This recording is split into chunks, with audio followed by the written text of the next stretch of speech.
They say that the husband is always the last to know, and in my case, that may or may not have been true, but the only thing that was true was that I actually found out. I did not learn about this by chance, and not from any of my friends or my wife's enemies. No, I learned this, so to speak, firsthand.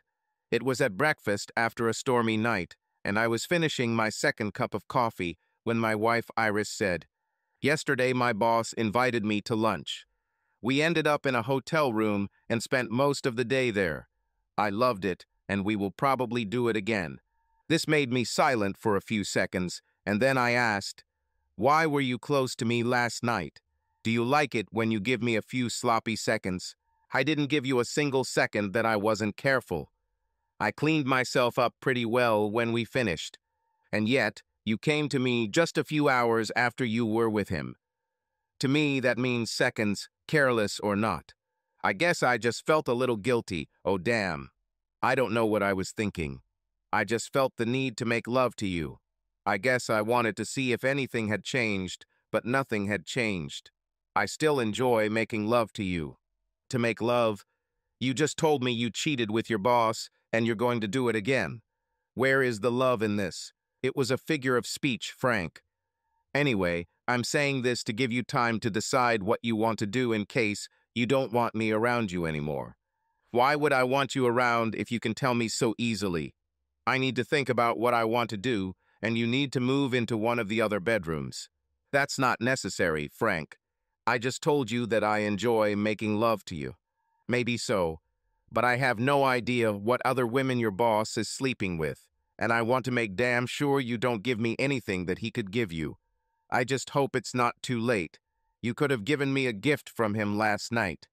Her face went pale when I said, "other women," clearly implying that she was one of them, and then she said, "He wouldn't do anything that would make him sick. He has to be careful because of his wife." I shook my head in disgust and stood up from the table, getting ready to go to work. When I got out of the shower, Iris was sitting on the bed. When I told you that I was telling you this so you could figure out if you wanted me around, I was hoping that you would say that we need to talk about this. What is there to talk about? You cheated on me, and then you casually threw it in my face. If you can be as calm about it, I have to ask myself if this was a first for you or just another in a long line. How do I know that you were really working all those evenings when you called me and told me you were staying late? You said you spent most of the day in the hotel room with Ted, so how do I know you don't spend the afternoon in the hotel room a couple times a week? How do I know Ted is the one? Iris is not there. There is nothing to talk about. Well, that's not entirely true. We need to decide how to tell Dave and Marcy, and of course, there is your family and mine. We'll have to let them all know, and we'll most likely have to explain to them why, as I don't want everyone to think it's my fault. Everyone should know that I am not the one who ruined our marriage. It doesn't have to be like that, Frank. I love you, and other than yesterday with Ted, I have never cheated on you. Yesterday, it just happened. It was spontaneous. I did it just like that.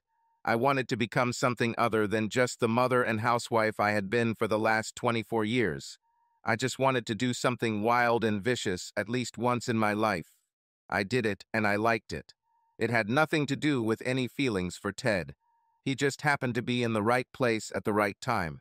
Maybe not, Iris, but it sure as hell made my feelings for you less.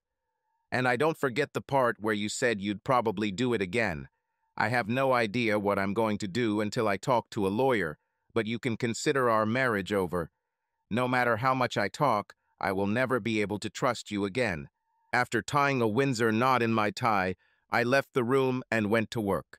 I wasn't thinking about work, and that day the company didn't receive the money it was owed from me.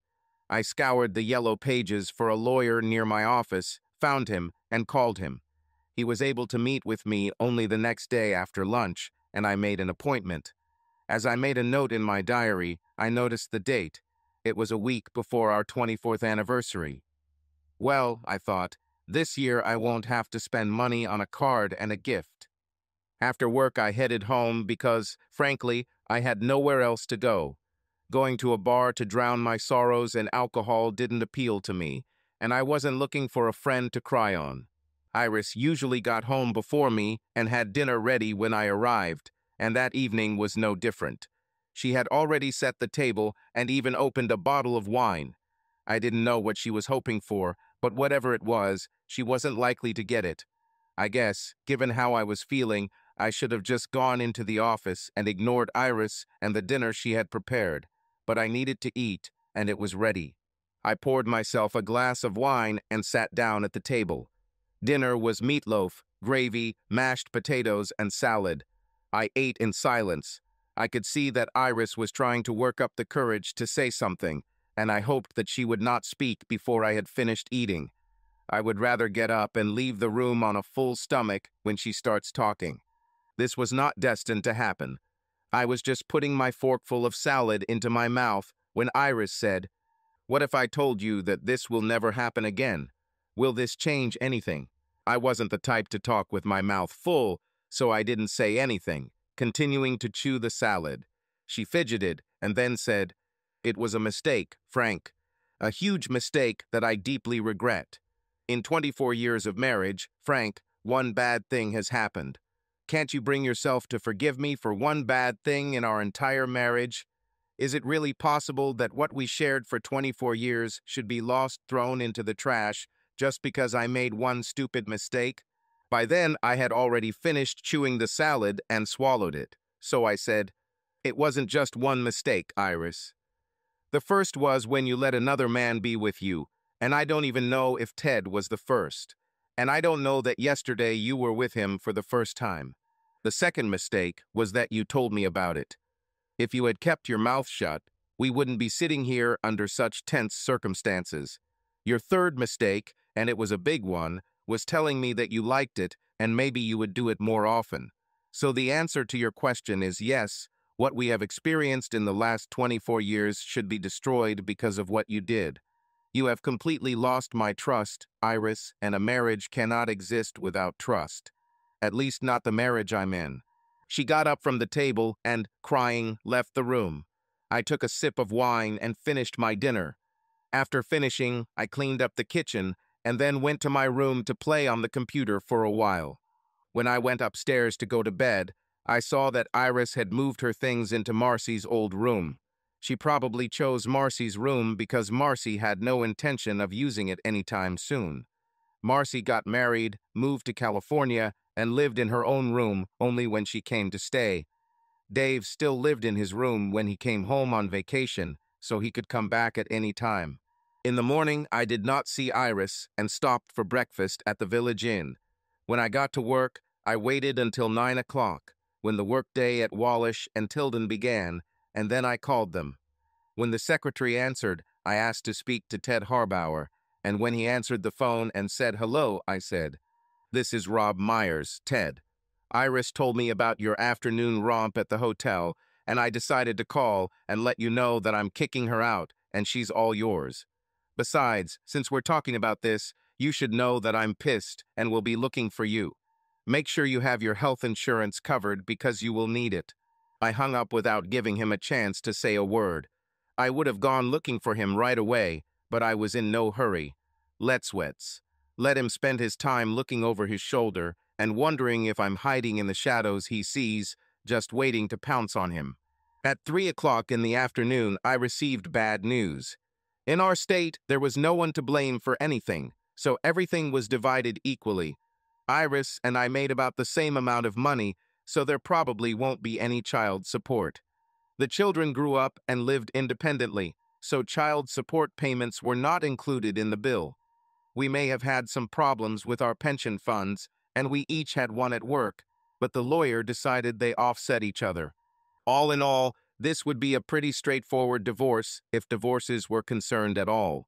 The lawyer then brought up the fact that we could probably sue Harbauer in an alienation of affection claim, and we might even sue Wallish and Tilden if they had a company policy and procedure manual prohibiting sexual harassment between employees. I rejected it.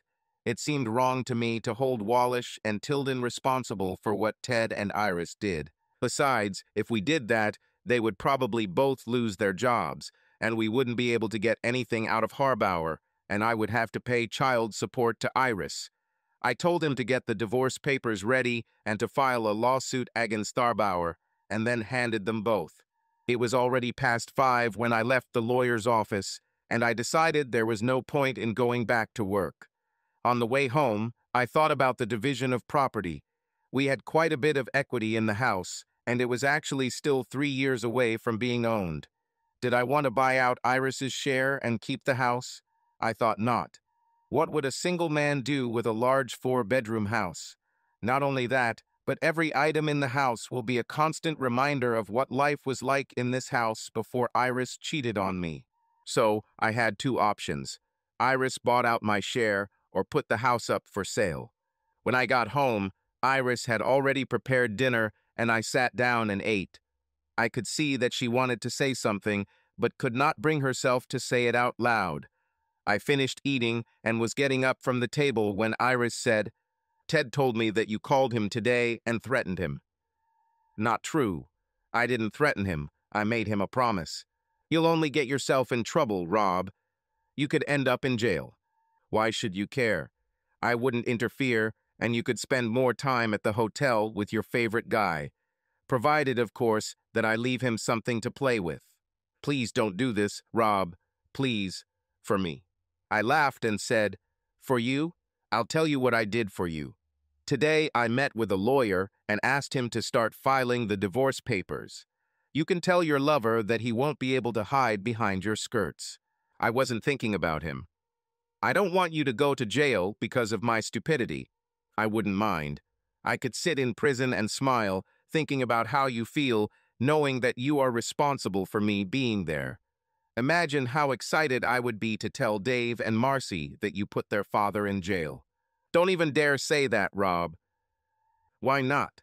I already told you that I'm going to make sure everyone knows that it wasn't because of me that this marriage was thrown into the trash. Get ready for this, Iris. You will have a lot of people asking you why you gave up on your marriage. Another thing you should think about is what you want to do with the house. I don't want it, so if you do it, you'll have to buy out my share. Otherwise, it will have to be put up for sale." "Sell a house? Oh God, Rob, no. We can't do this." "Then you need to figure out how to buy out my share." I left her sitting in the kitchen and went into the living room to play on the computer. The next morning, I got up and left before Iris got up. At work, I told Barney, my boss, about what was going on in my life and that I might have to take time off from time to time to meet with lawyers, appear in court, and the like. He wished me luck and told me to take as much time as needed. Iris wasn't home when I arrived, so I warmed up some leftovers and then watched some TV. The phone rang, I picked it up, and it was my daughter Marcy. "Mom called me and said that you were leaving her." "Did she tell you why?" "She just said it was all her fault." "What's happened?" "Let's just leave everything as it is. It was her fault. I intended to call you and Dave and tell you what happened because I didn't want people to think it was all my fault, but if she's already admitted it was her fault, that's enough. Is there any chance you two can work this out?" "No chance at all." "Why, Dad? You two were so deeply in love with each other." The key word, baby, is were. "How are you doing?" "Fine. I would come home to see if I could help, but I'm busy with an important project at work and can't get away." "It's okay, honey. There's nothing you can do anyway." "You don't need to call Dave. Mom called him too, and then he called me to find out what I knew about what was happening. Take care of yourself, Daddy. I love you." "I love you too, honey. I'll talk to you again." 3 minutes later, Dave called, and our conversation went much the same way as my conversation with Marcy. I had just hung up when the Irish came in. "Late evening with by Harbauer?" I asked sarcastically. "Fuck you, Rob. For your information, after finishing work, I spent time visiting your parents and mine. I told them about the impending divorce and said that it was all my fault. I didn't go into details. I just told them it wasn't because you did anything. Now, if you don't mind, I'll go to my room and pass out." I saw tears running down her cheeks as she left the room and headed towards the stairs. A week ago, this sight would have made me rush to her to hug her and try to console her. The next morning at work, Barney called me into his office. Are you worried about the divorce? Is there any chance that this won't happen? Well, how are you both dealing with it and everything? There is not the slightest chance that this will not happen. Why did you ask? Have the children grown up and gone home? Nothing connects you here, except that my parents and sister live here. I was just told that O'Brien is retiring. I need someone to replace him in the Santa Monica office. How would you feel about living in California? This job is yours if you don't mind moving. Are you kidding? There are guys here more experienced than me who would kill for this job. Perhaps, but just because they are more experienced than you does not mean they can handle the job. I took a close look at everyone, and you are my choice. I agree. When should I be there? O'Brien gave a month's notice of dismissal starting yesterday. I'd like you to be there during his last week so he can bring you up to speed. I will begin to take action immediately. The first thing I did when I got back to my office was call my lawyer and ask how the move would affect the divorce. Depends on whether she resists or not. If she resists, you may have to fly back and forth frequently for meetings, hearings, and the like. There shouldn't be any problems if she doesn't resist. How can she fight this? I thought that was the whole point of no-fault divorces, to get rid of all that crap. This is usually true, but only if both parties agree to the divorce. If she doesn't want a divorce, she can say that the marriage can be saved with the help of a counselor, and the court can make that decision. It cannot stop the divorce, but it can delay it and make it more expensive, and sometimes this is enough for the party serving in court to abandon the case. Well, I'm not going to stop it. When are you going to serve both her and Harbauer? The documents are ready. All I need is your consent. Do it. This afternoon, if possible. Consider it done. He called me at 3 o'clock in the afternoon and said that the documents were delivered at 2:35. When I returned home from work, Iris was sitting in the living room, and it was clear to me that she had been crying. She looked up at me as I entered the room and said, "You did it. You really did it. I can't believe you threw away 24 wonderful years because of one mistake. You still don't understand, do you? It wasn't that you slept with by Harbauer. It's the way you threw it in my face, looked you straight in the eyes and told you you loved it and you were probably going to do it again. Understand, Iris, I didn't throw away 24 good years, you did. You need to decide what you want to do as far as the house is concerned, because in 2 weeks I won't be here." I left the room, went to the kitchen, and took out the leftover food from the refrigerator. After eating, I went to my office and called Marcy in California. After exchanging greetings, I said, "I don't know if this is good news or not, but I'm going to move to California. This will be in about 2 weeks. You and Mom. Just me. Today, I filed divorce papers with her. I need you to do me a favor. Anything, Dad, Look at apartments and condos within a reasonable distance from Santa Monica and find me a hotel or motel in the same area where I can stay when I first get there. Not in your life, Dad. You will stay with me. There's no way I'm letting you stay in a motel. Won't this cause any inconvenience for you and Alan?" "Not at all. Don't worry about Alan. Okay, if you're sure." "I'm completely sure. I'm looking forward to meeting you. I'm a baby too. I'll call you as soon as everything clears up." This morning, when I came downstairs, Iris was already up and sitting at the kitchen table. "Good morning," she said, and I said nothing, pouring myself a cup of coffee. I decided that I didn't need this house if I didn't have you to share it with me. I'll call the realtor this morning and sort everything out. It doesn't have to be this way, Frank. Sorry, Iris, but it is true. I poured coffee into a travel mug and headed to work. I called the real estate agent from work and agreed to meet him at the house at 1 in the afternoon, and by 3 the process was already in full swing.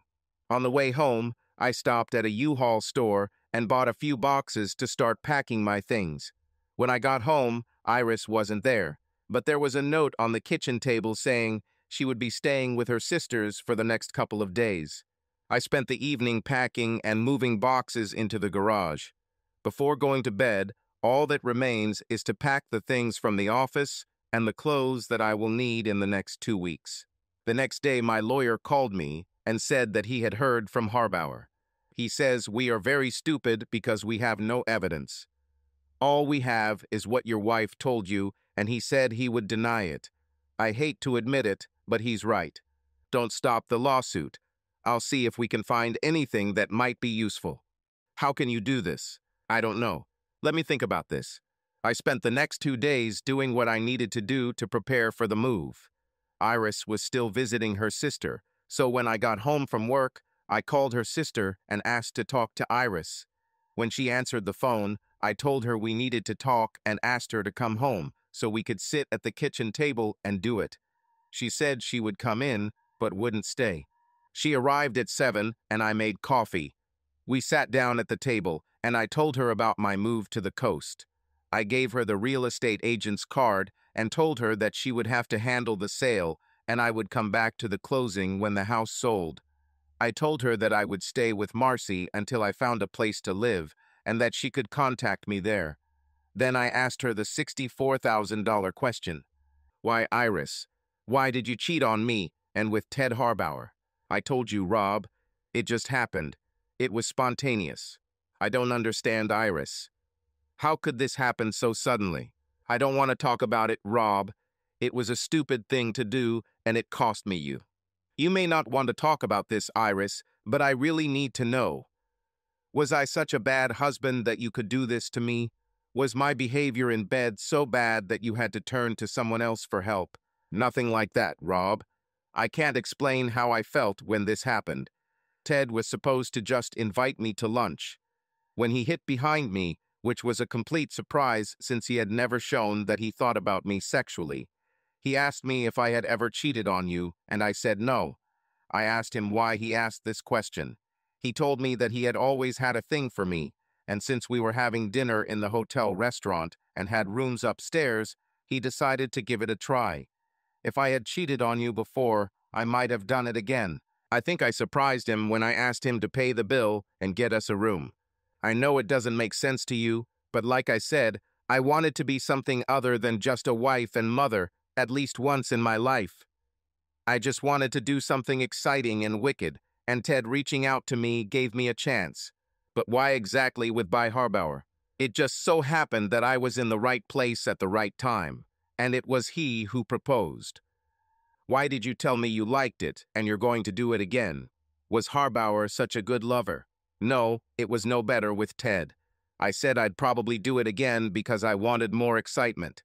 Telling you about Ted and me was another stupid thing on my part. By the way, I'm confused. On the one hand, it was the betrayal that made me so angry, but it was the feeling of guilt for the betrayal that made me confess. When I confessed, I thought that we would have a conversation like we are having now, and I could convince you that my sex outside of marriage would not harm us. It would only be sex with Ted, and you and I would still have the love we shared for 24 years. I was sure that you would understand how much I love you, and that you would allow me to get rid of this vicious and unbridled feeling, and that would let you know. Ted wasn't that good in bed. It was because of the deception that everything was so good, and after a couple of times I would have dealt with it. Now I know that I should have kept my mouth shut and let the relationship with Ted resolve itself to a natural death. If I had kept my mouth shut, you would still be with me because you would never know. Does this conversation mean you might change your mind? No way, Iris. I already told you why. This whole conversation helped me calm down. Now I know that nothing I did or didn't do caused you to do this, and knowing that will help me sleep better. Iris left, and I stood up and turned off the tape recorder I had hidden on the kitchen table. The next day, after making a couple of copies of the recording, I stopped by the lawyer's office and gave him a copy. I intended a copy for my wife Harbauer, but I would hold off on handing it over until the lawsuit with By Harbauer. The next week was a busy one as I brought my replacement up to speed and got everything ready for the move. The house was put up for sale, and we had already invited 2 couples to come see it. Hopefully, this was a good sign as the sale progressed. On my last Friday, the office staff threw me a going-away party at the lounge just down the street from the office. and the next afternoon I was in a U-Haul truck heading to California. An hour later, I called Marcy and found out how to get to her house. She must have been watching me from the window because she jumped out the door and ran up to me as I pulled up and parked. She gave me a big hug and then helped me unhook the car from the trailer I was towing. We then drove to the warehouse where I moved the items from the truck into the rented space. From there, we went to the local U-Haul dealer to drop off the truck and trailer and then headed back to Marcy's. On your first night here, we'll go out to dinner, Marcy said, and then I'll show you around. What time will Alan arrive? Alan not coming. I kicked his ass when I caught him having sex with the woman who lived next door. There's no chance that you two will make things right. About the same chance as if you and your mom put everything together. I looked at her strangely, and she said, "Nobody told me, Dad. I know my dad and what kind of person he is. There is only one reason that could make him leave, and my mother actually called me and said that it was her fault that you broke up. In addition, the neighbor had a husband, and when he dealt with Alan, there was little left of him. Why didn't you let us know? I was embarrassed or maybe ashamed. You had more than 20 years, but I didn't have even 3. We went out and enjoyed dinner, and then Marcy took me to explore the area. We ended up in a place called the Blue Grotto. It was a pretty nice place and had a really good live band. Marcy seemed to be well known around the place, and before we could even sit down, several guys and girls came over to say hello. I was introduced to a few ladies, and Marcy decided to let a few girls know that I was available. Why did you do that? I asked. If you're going to hang out with me, Dad, you can't be a wallflower. Spend a lot of time on the dance floor with some of the guys here, and it wouldn't be right to leave you sitting at the table alone. Don't worry, you won't have to wonder what to do. The girls here are very persistent and will come for you. I don't know, honey. It's really not my taste. It may not be true, but this place is just what you need right now. It will give you some life back. As if on cue, a rather pretty blonde approached the table and said, "Can I ask your dad to dance?" Marcy laughed and said to me, "See what I mean?" For the rest of the evening, I danced with 5 different women, and 2 of them gave me their phone numbers and asked me to call them. I have to admit that after what Iris did to me, it was a huge boost to my ego. I know she told me I had no flaws, but deep down I had doubts. In the end, she left for another man. On the way home to Marcy, I asked her if she had found any suitable apartments for me, and she replied that she had found a few, but I wouldn't need them because I would be staying with her. I don't think this will work, honey. Why not? I saw you dancing with some of these guys tonight, and I wouldn't want to interfere with your love life. Don't be stupid, Daddy. These guys have their places. Yes, honey, but what if I decide I want to spread some of my pollen? We are adults, and you have your own room. We can handle it. The next week was very busy as I settled into my new job and met the people who would be working for me. Barney must have told Pat O'Brien something, and Pat spread the word. There were 3 single women in the office, and I noticed that 2 of them showed interest, but although they were both foxes, they were not available to me. There was no way I was going to have an affair in the workplace. I went back to the grotto with Marcy on Friday night, and I have to admit I had a great time. Anna, one of the girls who gave me her number, joined us at the table and asked why I didn't call her. I told her I was still moving and getting used to my new job and the area. I almost let Marcy talk me into coming here tonight.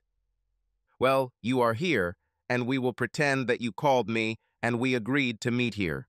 Marcy laughed and said, "You're on your own, Dad. If I were you, I'd just give up and get over it." I followed her advice and spent a very pleasant evening with Anna. When the last bell rang, Marcy handed me the keys to her car and said, "Do not wait for me. Tomorrow is Saturday, and I don't have anything to do, so we probably won't see each other until noon." As Marcy left with one of the guys she was dancing with, Anna said, "I thought she was telling you that you wouldn't be interrupted if you understood what I was getting at." I understood perfectly well what she was getting at, and it caused a small war in my head. You cannot. You're still a married man, it sounded. You're separated and going through a divorce, so you're as good as a bachelor. I don't know why I was so hesitant. My own daughter encouraged me to do this, and moreover, Iris, by breaking her marriage vows, could be considered to have freed me from mine. In the end, the phrase, "no one slept with you," tipped the scales in Anna's favor. Was I ever glad it turned out this way? Over pancakes and bacon at breakfast, Anna casually made it clear to me that she was not suitable for marriage. I don't have the temperament to live with just one person. I tried, but it didn't work out. On the other hand, I can be a great friend with benefits. If last night was any indication, I'd say the benefits are worth it. Can I apply for a waiting list? Actually, you interviewed for this position last night, and you got the job. I took her home and went back to Marcy. When I walked in, she was there and smiled at me, looking up questioningly. She made an okay sign with her thumb and forefinger, and I smiled back and said, "Very." For the next 2 months, I saw Anna 2 or 3 times a week. And then one Sunday morning, she told me that this night was our last. She received a promotion, which forced her to move to Atlanta. This was a huge disappointment for me. I got used to our relationship and hoped that it would last a long time. A very long time. Marcy told me that even though I would miss Anna, I had a replacement waiting in the wings. Anna told all the girls how wonderful you are, and if I had money, I would bet everything on the fact that by the end of the week, you will have a new girlfriend. She was right.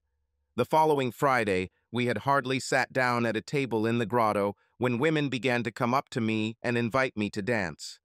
One of them, a hot brunette named Melissa, for her friend Mel, invited me 4 times. The last time it was the last dance of the evening. It was the song Nights in White Satin, and while we were slowly moving around the hall, she looked me in the eyes and said, "Do I want to be with you tonight?" Marcy left an hour earlier and told me not to expect her until noon, so I told Mel, "Yes, I have to be home before 9 to take care of my mother." When I asked, she said she still lives at home with her parents and her mother is disabled and needs a lot of care. Next Friday night, please. Absolutely right. For the next 2 months, Mel was my friend. I could only see her on Thursdays and Fridays because she worked in the afternoons, and Thursdays and Fridays were her days off. One Monday evening, toward the end of our 2nd month, playtime with Mel suddenly stopped. I left work and headed to my car, and when I approached, I saw a man leaning against it. He straightened up as I approached and said, "You came just in time. Do we know each other?" "No, and you will regret that you ever met me." "What does all of this mean?" "I'm going to kick your ass big time." I looked him up and down and said, "Perhaps this will not be so easy for you. Can you tell me why you want to try?" "Because he slept with my wife. That's why." "Bullshit. I'm not going to be with anyone's wife." "Are you denying that you're sleeping with Mel?" "Chalk. Mel is not married." "What the hell? She's not married. She has been married to me for 10 years. If you're telling the truth, and she's married, I, of course, didn't know about it. She doesn't wear rings, and no one at the grotto ever told me she was married, but I'll tell you this. You kick her out, and I will take her in." "Why the hell would you do such a stupid thing? If she cheats on me, she will cheat on you too." "Did you ask her why?" "She doesn't know what I found out." "You need to find out why.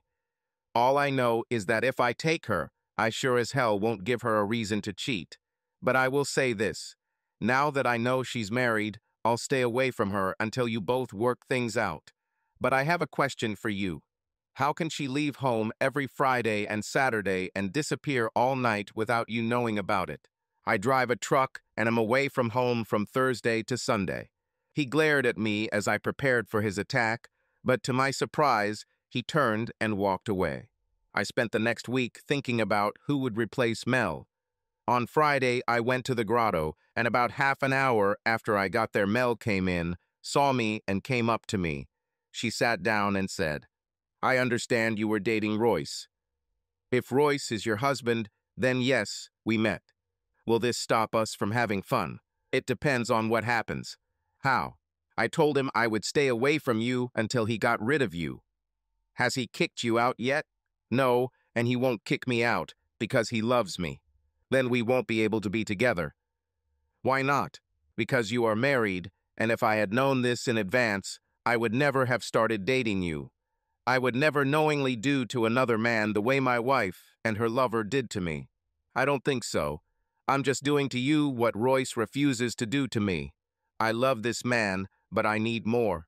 You and I have a great relationship, lover. Let's not stop. Sorry, Mel, but if Royce doesn't tell me he kicked you out, we'll be in the past. She looked at me for a second or two, and then she got up and moved to another table, and 5 minutes later, there was a guy sitting next to her.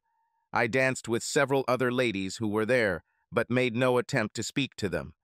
An hour before closing, the guy sitting with Mel went to the toilet, and Mel stood up and came over to me. Last chance, she said. Sorry, Mel, but you know my position on this matter. Your loss, she said, and returned to her table. When the guy returned, they left. That night changed a lot of things, except my relationship with Mel. Around 4 in the morning, I was awakened by a loud knocking on my bedroom wall.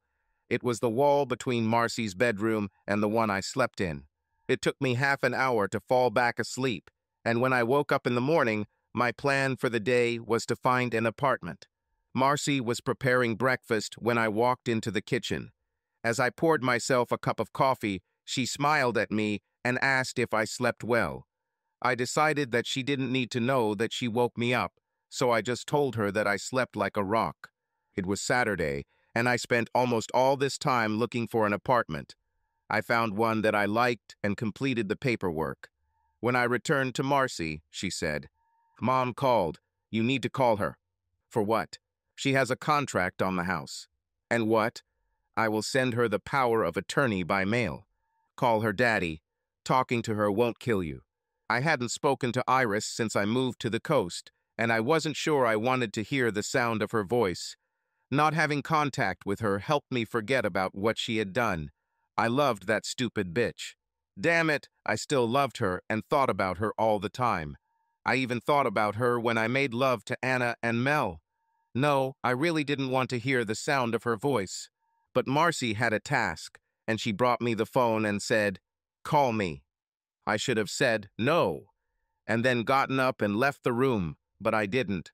I dialed my old home number. It rang 4 times, and then, Hello? Hello, Iris. Marcy said you called and wanted to talk to me. How are you, Frank? I'm fine, Iris. What did you want to talk about? I miss you, Frank. I don't know where this came from. God knows I didn't want to say it, but I miss you too, Iris, came out of my lips before I had time to think about it. Oh my God, Frank, are you serious? What did you say about the house? There was a short silence, and then she said, We have a buyer for the house. I waited for the call until they decided on financing. Closing is scheduled for the 12th at 14th. Can you come? I don't know. There are only 6 days left until that happens. It's not much, but I'll see what I can come up with and call you back. I hope you can be here. We'll see you, Iris. I'll call you tomorrow. When I hung up, I wondered why I didn't just say that I had given my power of attorney to her father or brother. Marcy saw the look on my face and asked, What's the matter, Dad? What are you thinking about? I shrugged and said, I'm trying to decide whether to go back or just send the power of attorney. Why don't you want to come back? Just the sound of your mother's voice upsets me, so how can I cope with meeting her? I don't know if I can do this. When will you start being honest with yourself, Dad? What do you mean by this? I saw the look on your face when you were talking to your mom. Do you miss her? I have no idea what happened between you two other than you were in a lot of pain, but not being with her is taking its toll on you. I never meant to tell you this, but your mom calls a couple times a week and asks how you're doing. She's unhappy, Dad. She misses you madly. It's been a few months now, Dad, and maybe you're well enough to babysit her. You need to come back, Daddy. It won't kill you. Since we're talking about what I need to do, you should know that I'm looking for my own place. Why? What we have works. For the most part, it is, but it's time for me to give both of us some space. I saw sudden understanding come across her face. She blushed and said, "I need to check on dinner," and hurriedly left the room. After a silent dinner, Marcy asked, "Are you going to the grotto tonight?" "No. I think I'll sit down in front of the TV for a while. The ladies will be disappointed. I know a couple of them who are just itching to take the place, Melissa." "Your words make no sense, little girl. On the one hand, you're telling me to go home and be with your mom, and on the other hand, you're trying to set me up with your friends at the grotto." "That's not what I said. I don't even know if it's possible for you and your mom to make peace. I wanted to say that you need to come to an agreement somehow. I'm staying home tonight anyway. I need to pack my things. I found a place to live, and all I'm waiting for is for them to do a credit check. I'll probably move on Monday or Tuesday. On Monday, I got a call at work saying I was approved, so I started moving into my new place that same evening. I rented a 2-bedroom apartment with the intention of turning the second bedroom into a home office. Marcy insisted on coming with me, and while I was bringing things in, she said things like, "I have the perfect curtains for this room," and, "Ugh, that carpet is a terrible color. You should ask them to replace it." She helped me set up the kitchen and then went home, leaving me to spend my first night in the new place. The next day was time to sort things out, and then it was decision day. Should I return to close or fax my power of attorney? I struggled with this and eventually decided to return. I picked up the phone and called. "Hello, it's me. I decided to go back to closing instead of sending the power of attorney. Where will the closing take place?" "In the conference room of the First Bank on Shepherd Street at 2 o'clock. I'll prepare a spare bedroom for you." "I don't think this is a good idea. I'll be staying at a hotel just down the street from the bank." "Don't be stupid, Frank. There's no need to spend money on a hotel room when you have a 4-bedroom home. I'll think about it. See you at the bank. Bye."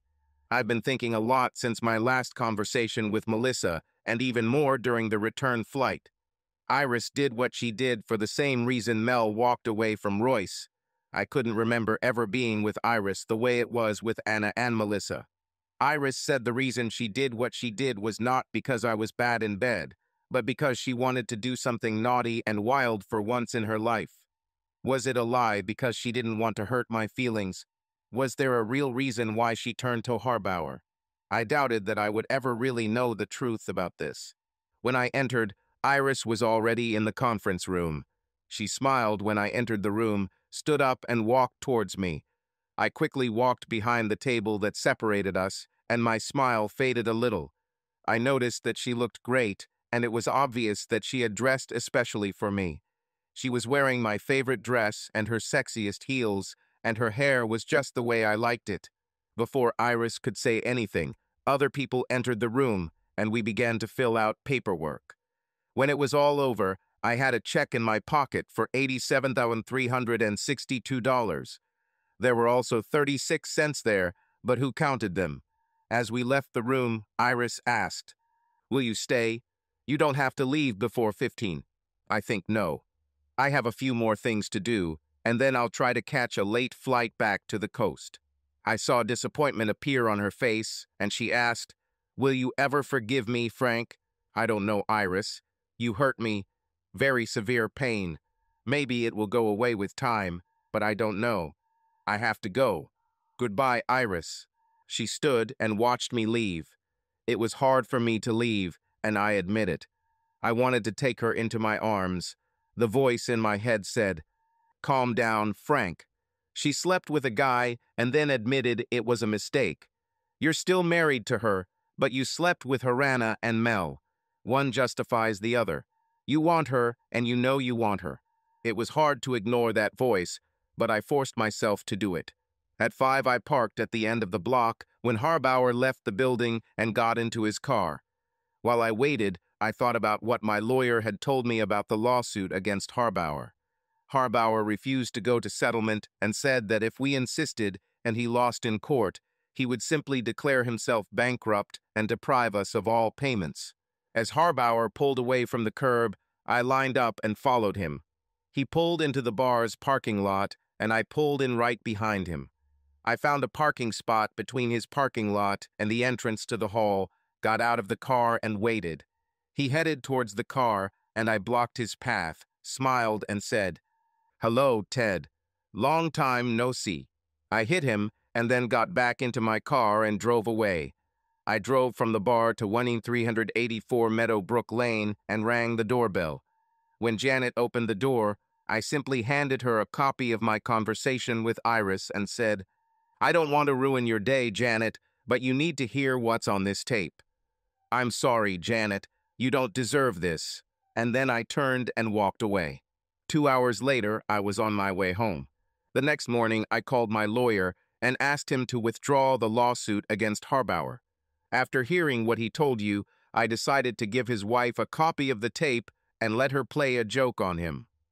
A wise decision, since we might not have won anyway. Recently, courts have been quite lenient towards this type of claim. The final hearing on your divorce will take place in a week on Friday, and you do not have to attend. 60 days after this, you will be a free man. For some reason, this news did not make me happy. I deposited the check from the house sale into the bank and made a mental note to start looking at apartments in about 4 months. I had signed a contract for my apartment for a minimum of 6 months, so I was locked in there, but towards the end of my lease, I needed to look for more permanent housing. The week flew by, and on Friday evening, I went to the grotto. I danced with several ladies there, but I didn't want to flirt with any of them. I don't want to say that I would refuse them next time, but that evening I just didn't feel like doing anything. I saw Mel. She waved at me, and for a moment I regretted knowing she was married. I decided that was enough for today and went home around 10. Saturday night, I was at the grotto again, and 20 minutes after I sat down, Marcy came in and sat down with me. Then her friends came over, and we had to move a couple of tables together. What always struck me about the grotto was that most of the women who came here were confident and went after what they wanted. I was asked to dance much more often than I asked. There were 3 women at the table besides Marcy, and they all invited me to dance. I danced a couple of times with each of them, and around 11 was when I danced with Ruby. Anna once told me that if I ever got a chance, I'd be a fool not to take it. How about it, Frank? Do I have a chance? I would be a fool if I refused. Is there any reason why we can't leave right now? Nothing that would have occurred to me, yours or mine. In my house, I feel much more comfortable at home, at least at first. For the next 2 months, Ruby and I met 2 to 3 times a week. Our relationship was temporary, and Ruby and I both knew it. One night, Ruby dropped it on me.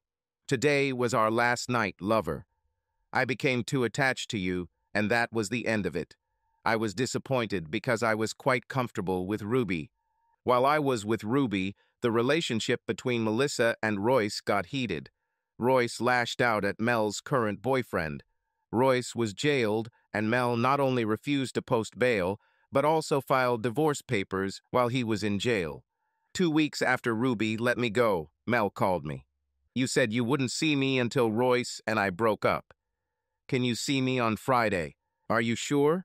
What about the other guys you dated? They don't meet my standards. Yes or no? Was I going to refuse such an offer? Do you want me to pick you up? Say, at 7. And be prepared for the fact that we may not even leave my house." On Monday, my lawyer called me and said that the divorce was finalized. I sent the documents, and they should come to you on Thursday. Are you going to come back and celebrate? Not yet, but perhaps by the end of the month. After hanging up the phone, I realized that I had nothing to celebrate. All I felt was a sense of loss. The next 2 months were filled with work, looking for an apartment and chalk. Royce was convicted of malice assault and served a 9-month sentence in the county correctional facility while Mel was getting a divorce. She started talking about what we would do when she was free, and it was obvious that she was hoping that I would put a ring on her finger. I didn't say anything, but it shouldn't have happened. She openly cheated on Royce and with more than one guy. I would never marry her, and sooner or later I would have to tell her about it. It happened much faster than I expected, and I didn't have to tell her anything.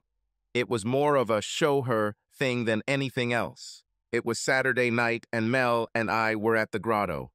We were on the dance floor, and I happened to look at the door when Mercy walked in. She wasn't alone. Iris was with her. To say Iris looked great would be a huge understatement, and I must have tensed up because Mel sensed it and asked if anything was wrong, and I told her no, that I just felt a sudden chill. We were sitting at a couple of tables pushed together with other regulars, and naturally Marcy headed there. By the time the group finished performing the number Mel and I had been dancing to and announced that they were going to take a break, Marcy and Iris were already sitting at the table. Over Mel's shoulder, I saw Marcy introducing Iris to the others at the table, and she must have introduced her as my mom, because I noticed a few quick glances in my direction. Mel and I walked back to the table, and Iris saw me approaching, and her face broke into a wide smile that quickly disappeared when she realized that the woman walking next to me was actually with me and not just walking along the hall nearby. Mel and I sat down, and Iris said, "Hello, Frank. How are you doing? Are you doing well, Iris? It's been better, but so long ago. Are you going to introduce me to your friend?" "Certainly. Mel, this is Iris, and Iris, this Melissa, although she prefers to be called Mel. Come on, Frank. You can probably come up with something better." "Fine. Mel, this is Iris, my ex-wife. This is Mel, my main girlfriend." Mel laughed and said, "Oh, well done. Maybe we can meet and exchange stories." I could tell by the look on Iris's face that it would be very cold in hell before that happened. There was the usual chatter around the table, and Iris studiously avoided looking in Mel's direction, and when the band returned and began the first number of their next set, I grabbed Marcy by the hand and pulled her onto the dance floor. "What the hell is going on here? Mom called me and asked if she could live with me now that you have moved and have your own place. I'm not going to refuse my mom.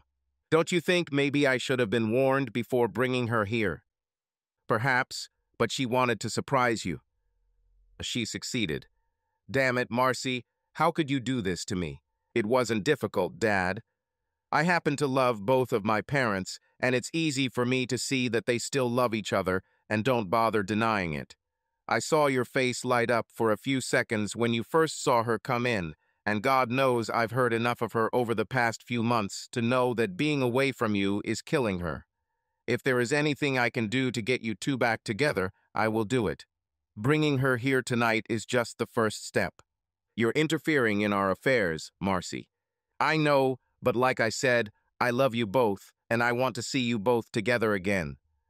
This little girl doesn't stand a chance." "Not at all." "We'll see," she said when the number ended. As we returned to the table, the next number began, and I saw a man ask Iris to dance. They hit the dance floor as Marcy and I sat down. Iris and her partner remained on the floor for 3 numbers, and about halfway through the third number, I felt a sharp poke in the ribs. I turned around and saw Mel looking at me. "You should be here with me, not on the dance floor with your ex." "What the hell are you talking about? You haven't taken your eyes off her since she hit the dance floor, and judging by the look on your face, you want to go out and kill the guy she's dancing with." I realized that she was right. I really wanted to come out and tell him to get his hands off my wife. My wife? Where the hell did this come from?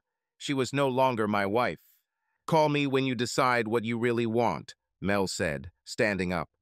"Right now, at least to me, it's obvious that your heart is beating there on the dance floor." She left, leaving me sitting.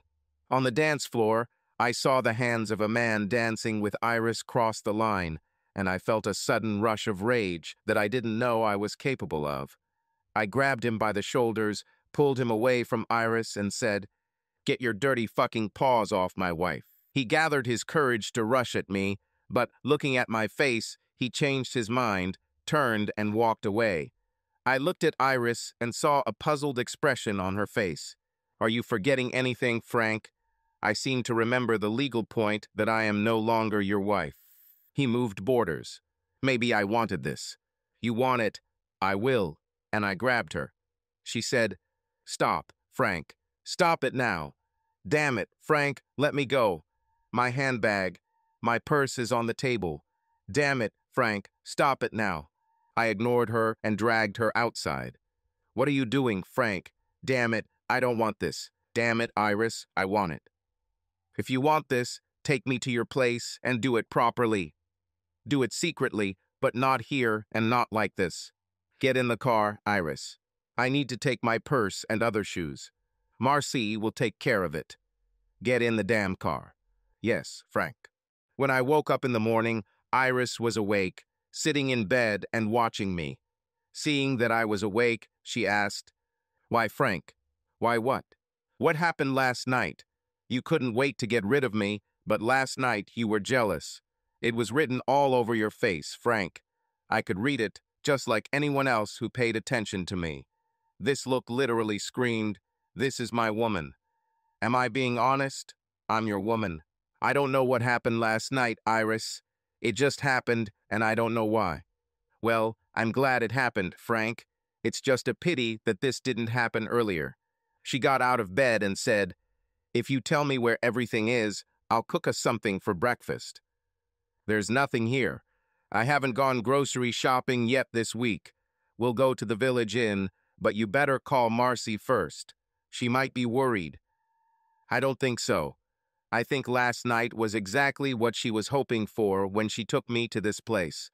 I think you're the one to call." "To me? Who should I call?" "The young lady you were with last night." "Why do I need her? Call. I hope it will be to tell her that you won't see her again." "I wish there were more nights like last night, Frank. Maybe another 20 or 30 years.